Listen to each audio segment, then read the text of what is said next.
یہ ساری امت مسلمہ امت محمدیہ آپ بحیثیت انسان کل انسانیت کے لیے امام اور مقتدی اور لیڈر ہیں۔ محمد عربی صلی اللہ تعالی علیہ وسلم تمام انبیاء کے سردار اور امام، اور ان کی امت تمام امتوں کی سردار اور سارے قیامت تک آنے والے انسانوں کی سردار۔ تو اپنی اس سرداری کو، اپنی اس مثال کو آپ کو قائم رکھنا ہے، مضبوط کرنا ہے۔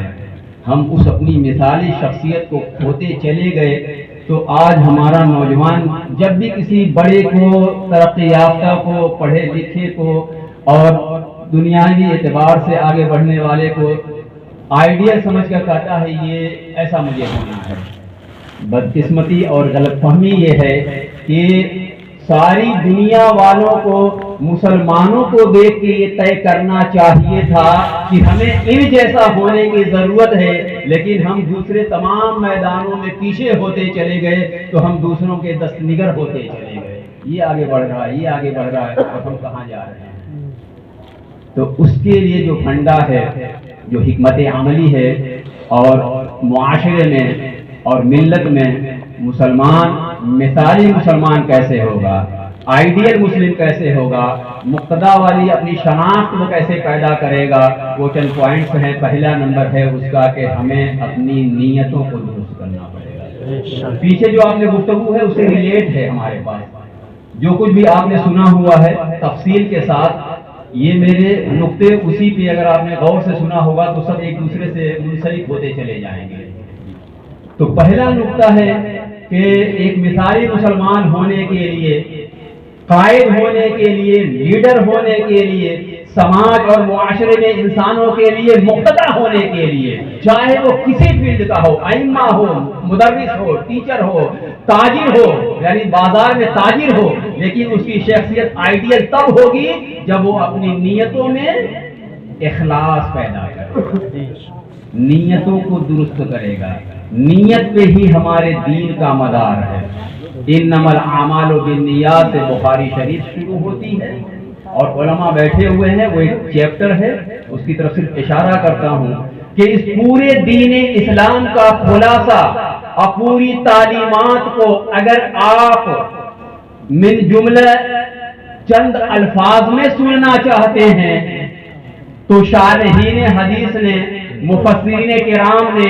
ائمہ نے فرمایا ہے کہ اسلام کی کل تعلیمات تقریباً 4 یا 5 احادیث پہ منحصر ہیں۔ ان میں پہلے نمبر پہ انما الاعمال بالنیات والی حدیث پاک ہے، دین کا جس پہ مدار ہے۔ ہم تدریس کر رہے ہیں، تقریر کر رہے ہیں، تبلیغ کر رہے ہیں، تجارت کر رہے ہیں، زراعت کر رہے ہیں، معاملات میں ہیں، عبادات میں ہیں، جیسے بھی ہیں، ہمیں پہلے اپنی نیتوں کو درست کرنا پڑے گا، کیونکہ نیت کی بنیاد پر ہی آپ کی عاقبت صحیح ہوگی۔ آخرت میں آپ کو سزا یا جزا ملے گی، یہ نیت پہ ڈیپینڈ کرتا ہے۔ بہت تفصیل ہے اس سے، بہت تفصیل، گھنٹوں گھنٹوں آپ نیت سے تقریریں سنتے ہیں، سنتے بھی رہتے ہیں۔ اچھا کام ہے، دین کا کام ہے، نیت آپ کی صحیح نہیں ہوگی، جزا نہیں ملے گی۔ اور بظاہر کوئی ایسا کام ہے جس میں ثواب نظر نہیں آتا، لیکن آپ نے نیت درست کر کے وہ کام کیا ہے تو اس پہ ثواب مرتب ہونا ہے۔ اور اللہ تبارک و تعالیٰ نے وَمَا أُمِرُوا إِلَّا لِيَعْبُدُوا اللَّهَ مُخْلِصِينَ لَهُ الدِّينَ ارشاد فرمایا قرآن میں، اور بہت ساری آیت کریمہ ہیں، تو میں بہت تیزی کے ساتھ